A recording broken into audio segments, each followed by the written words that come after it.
Now discuss the third part of this topic of supply and demand, and the third topic is price. Like the third part is price. So how the price is determined in the market?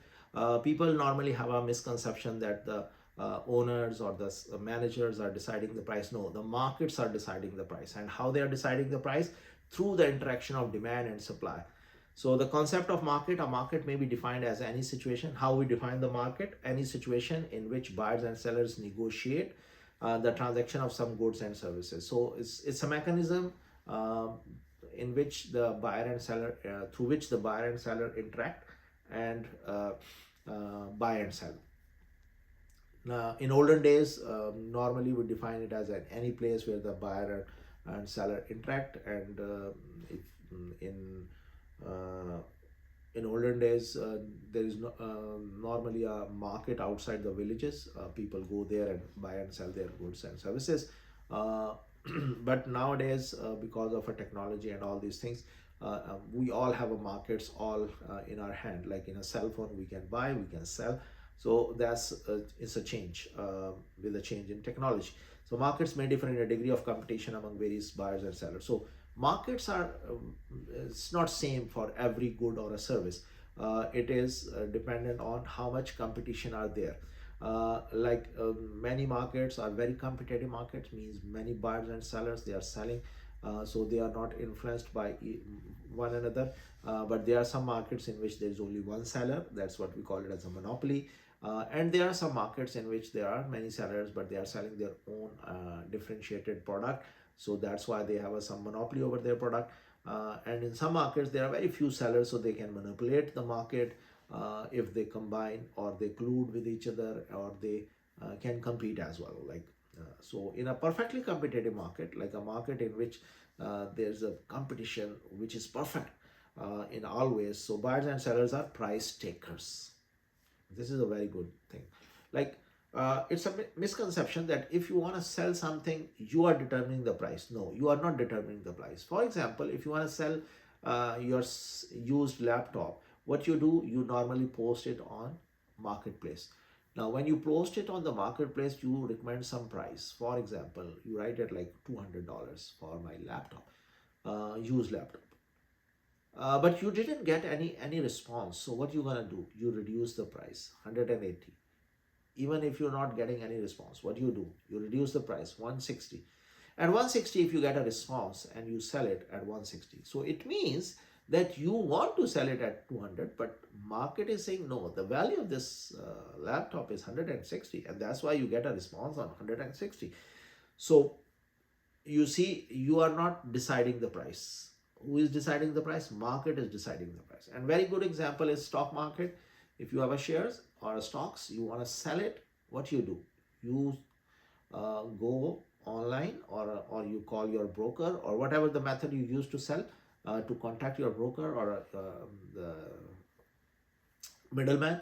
You just said that I want to sell, and the broker or the middleman or the agent who is selling is saying, today at this moment the price is this, you want to sell it, we sell it. So it means that the market is telling you the price. You are not telling the price, you are just selling, okay, I want to sell it, I want to buy it, I want to sell it, but the price is, and this is what we call it as a price taker. uh, at the equilibrium price, we see here, now we are combining, and you see here demand and supply curves together in a one graph. So in that particular graph, what we did, sorry, we plot price on y-axis, and on x-axis we plot quantity demanded and supplied. So together. So we get a demand curve which is downward sloping, we get a supply curve which is upward sloping, and by this graph we get a one point at which they are intersecting. It means that at this price the quantity demanded is equal to quantity supplied. All other points on this graph, the quantity supplied is not equal to quantity demanded. Either the quantity supplied is larger than quantity demanded, or quantity demanded is larger than quantity supplied. Only this point is where they are equal. Now this is what we call it as an equilibrium price.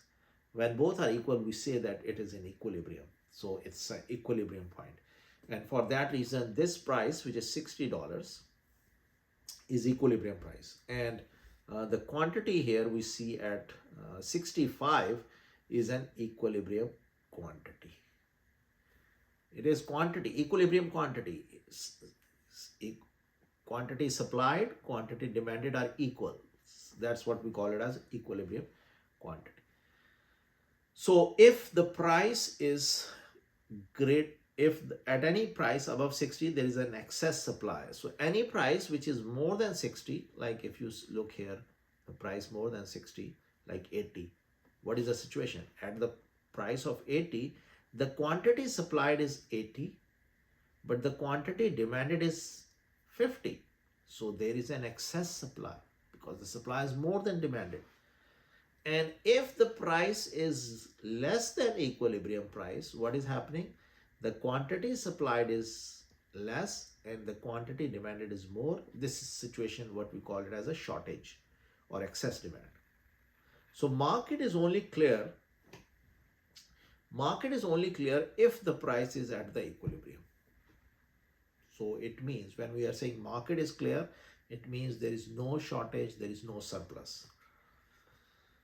Now, the markets are not always at the equilibrium. They are changing. And how they are changing? The four possible curve shifts: an increase in demand cause an increase in both the equilibrium price and equilibrium quantity. So it is possible that the demand curve shifts.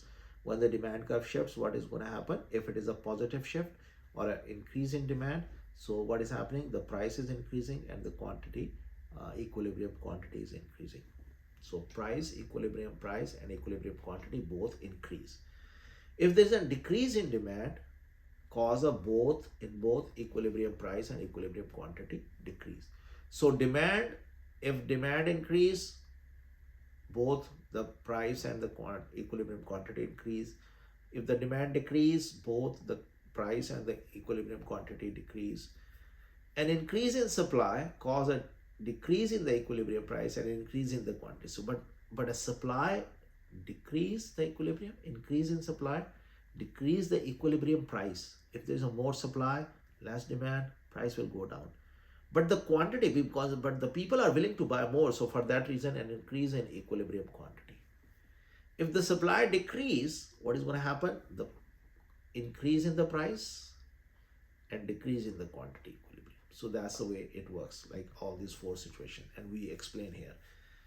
If the demand increase, you see here the demand increase means D1, this is the original demand curve and it shift to D1 because of increase in demand, the price increase P1 and the quantity increase.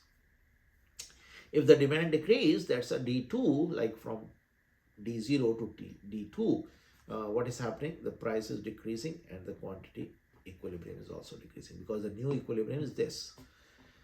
If the supply increase, you see the supply increase decrease the price, but the quantity is increasing.